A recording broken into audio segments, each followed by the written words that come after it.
Safety lock, এই তারপর আছে পি, তারপর আছে আর, তারপর এন, ডি, এস, বি।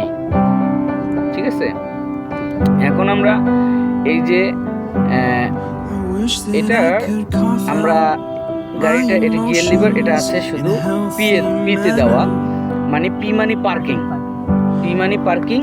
এখন আমরা যদি গাড়িটা চালাইলে আমরা কিভাবে এটাকে গিয়ারটা শিফট করব, সেটা হলো ব্রেকটা আমরা অবশ্যই চেপে ধরে রাখবো। এই যে আমার পায়ের দিকে দেখা যাচ্ছে যে আমি ব্রেকটা ছেড়ে দিলাম, আবার ব্রেকটা ছেড়ে দিলাম, চেপে ধরলাম, এই ব্রেকটা চেপে ধরে রাখলাম।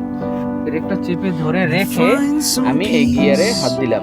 এটা কিন্তু লেফট রাইট, হ্যাঁ, এই যেভাবে মার্ক করা আছে এভাবে নিতে হবে। আমি বামে চাপ দিলাম, তারপরে এই যে ব্যাক গিয়ার দিলাম। এই যে দেখেন আর সোজা সোজা আছে, কাভারটা খুলে দেন তো। আমি কি করলাম, এই যে আরে দিলাম, আরে যদি দেই, এখন দেখেন এখানে আমার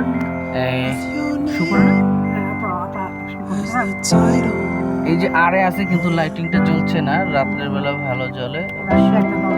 হ্যাঁ, গেল। এই যে আমরা আরে দিলাম রিভার্স।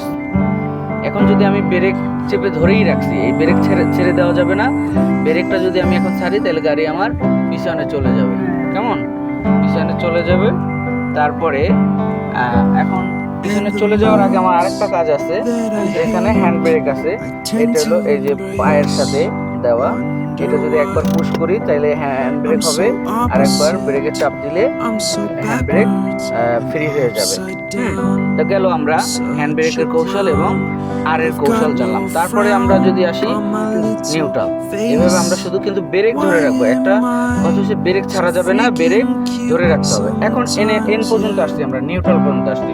তখন তারপর আমরা সামনের দিকে যদি যাই, সামনের দিকে গেলে আমরা সোজা টান দিব ডি। ঠিক আছে, ডি দিলে আমরা সামনের দিকে যাবো। আপনারা দেখতে পাচ্ছেন সামনে। হ্যাঁ, এখন যদি আমি ব্রেক ছাড়ি তাহলে গাড়ি সামনের দিকে চলা শুরু করবে। এই দেখেন গাড়ি সামনের দিকে চলা শুরু করছে। তো আমি আবার ব্রেক করলাম, গাড়ি থেমে গেল।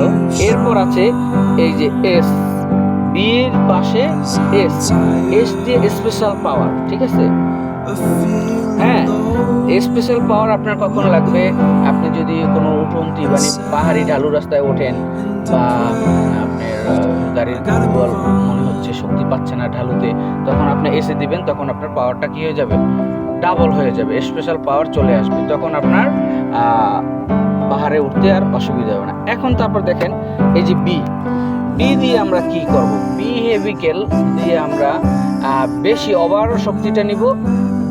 যখন আমরা কাদা পিচ্ছিল রাস্তা, তারপরে বেশি ভাঙ্গাচুরা রাস্তায় চালাবো, তখন আমরা এই বি দিয়ে চালাবো। অবশ্যই নতুন যারা এই গিয়ারগুলো শিফটিং কিভাবে করতে হবে আমার এই ভিডিওতে দেখতে পারলেন। এই যে আমি আস্তে আস্তে আবার পার্কিংয়ে চলে যাচ্ছি, সরাসরি এই পার্কিংয়ে গেলাম। এই পার্কিংয়ে যাওয়ার পরে এই যে দেখেন আমার পা তুলে ফেলার পরে আবার দেখেন এই যে হ্যান্ড ব্রেক, এই হ্যান্ড ব্রেকটা আমি পুশ করে দিলাম, তাইলে আর কোনো দিকে গাড়ি নড়াচড়া করবে না। তো সবার কাছে দোয়া কামনা করছি ইনশাল্লাহ। আমার এই ভিডিওটা দেখে আপনারা যদি কিছু ভালো লাগে, শিখতে পারেন, তাহলে অবশ্যই লাইক কমেন্ট করে জানাবেন। আসসালামু আলাইকুম ওয়া রাহমাতুল্লাহ।